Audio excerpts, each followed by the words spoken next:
నిత్యం ఉపయోగించే అనేక వస్తువులు మన దైనందిన జీవితంలోనే ఉంటాయి. కానీ కొన్ని పదార్థాల వినియోగం క్యాన్సర్ వంటి ప్రమాదకరమైన జబ్బుకు దారితీస్తుందని చాలా మందికి తెలీదు. ఇంట్లో వాడే వస్తువులు మన ఆరోగ్యానికి ఎంత హానికరం? దీని గురించి మనకు అవగాహన లేదు. అవును, మన వంటగదిలో, ఇంట్లో సాధారణంగా ఉపయోగించే కొన్ని వస్తువులు ఉంటాయి. ఇవి మీకు క్యాన్సర్ వంటి తీవ్రమైన వ్యాధులను కలిగిస్తాయి. ఏ గృహోపకరణాలు క్యాన్సర్కి కారణమవుతాయి? క్యాన్సర్ అనేది ప్రాణాంతక వ్యాధి. ఇది ప్రపంచవ్యాప్తంగా ప్రజల్లో ప్రబలంగా ఉంది. భారతదేశంలో కూడా క్యాన్సర్ ఒక తీవ్రమైన పరిస్థితే. ఇంట్లో ఈ వస్తువులను ఉపయోగించడం వల్ల పనులు సులభతరం అవుతాయని మనం తరచుగా అనుకుంటాం. అయితే వాటి వెనుక ఎలాంటి ప్రమాదకరమైన దుష్ప్రభావాలు దాగి ఉన్నాయి? ఇది కూడా తెలుసుకోవడం ముఖ్యం. ఏ ఏ గృహోపకరణాలు క్యాన్సర్కు దారితీస్తాయో ఈ వీడియోలో తెలుసుకుందాం. ప్లాస్టిక్ బాక్సులు భారతీయ వంటశాలల్లో ప్లాస్టిక్ కంటైనర్లు ఉంటాయి. ఈ కార్టన్లో బీపీఏ వంటి రసాయనాలు ఉంటాయి. అవి శరీరం యొక్క హార్మోన్ల వ్యవస్థను ప్రభావితం చేస్తాయి.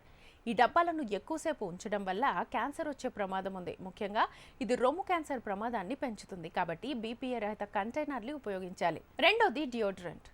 మా ఇంట్లో డియోడ్రెంట్ వాడతారు. అనేక డియోడ్రెంట్లు చర్మం ద్వారా శరీరంలోకి ప్రవేశించి క్యాన్సర్కు కారణమయ్యే రసాయనాలను కలిగి ఉంటాయని ఈ చెప్పే వాళ్ళకి తెలీదు. ఈ డియోడ్రెంట్లు రొమ్ము మరియు చర్మ క్యాన్సర్ ప్రమాదాన్ని కూడా పెంచుతాయి. నాన్ స్టిక్ వంట సామాను పెంటాఫ్రోటోకాటోయిన్ను, యాసిడ్ను మరియు ఇతర రసాయనాలు నాన్ స్టిక్ వంట సామాను ఉత్పత్తిలో ఉపయోగిస్తారు. ఏదైనా ఆహారాన్ని అధిక వేడి మీద వండినప్పుడల్లా హానికరమైన పదార్థాలు విడుదలవుతాయి. ఇది క్యాన్సర్ వైరస్లు శరీరంలో పెరగడానికి సహాయపడతాయి. ఇంట్లో స్టెయిన్లెస్ స్టీల్ లేదా కాస్ట్ ఇనుప పాత్రలను ఉపయోగించడం మంచిది. ఒక ప్లాస్టిక్ బాటిల్ దాదాపు ప్రతి ఇంట్లో ప్లాస్టిక్ వాటర్ బాటిళ్లు దొరుకుతూ ఉంటాయి. ఇవి రీసైకిల్ ప్లాస్టిక్తో తయారైన సీసాలు. ఇవి క్యాన్సర్ ప్రమాదాన్ని పెంచుతాయి.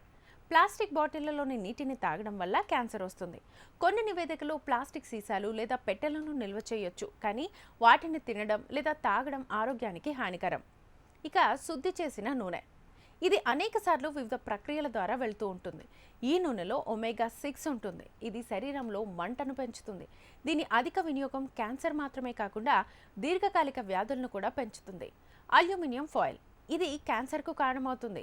ఇది క్యాన్సర్, ఉబ్బసం, కాలేయం ఇన్ఫెక్షన్, రోగనిరోధక వ్యవస్థను ప్రభావితం చేసే అనేక రకాల హానికరమైన రసాయనాలను కలిగి ఉంటుంది. ప్యాక్ చేసిన ఆహారాలు. మీరు మీ ఇంట్లో ప్యాక్ చేసిన ఆహారాన్ని వినియోగిస్తుంటే గనక వెంటనే దాన్ని ఆపేసేయాలి. ఇంట్లో తయారు చేసిన లేదా పెట్టెలో ఉన్న, నెయ్యిలో ఉన్న ఘనీభవించిన ఆహారాలు, ఈ పాత్రల్లోని ఆహార పదార్థాలు తినడం వల్ల క్యాన్సర్ కణాలు వచ్చే అవకాశం ఉందని చెప్తున్నారు. శరీరాన్ని సురక్షితంగా ఉంచడానికి అటువంటి ప్యాక్ చేసిన ఆహార వినియోగాన్ని తగ్గించడానికి ప్రయత్నించాలి. సో ఇవన్నీ కూడా క్యాన్సర్ కారకాలే.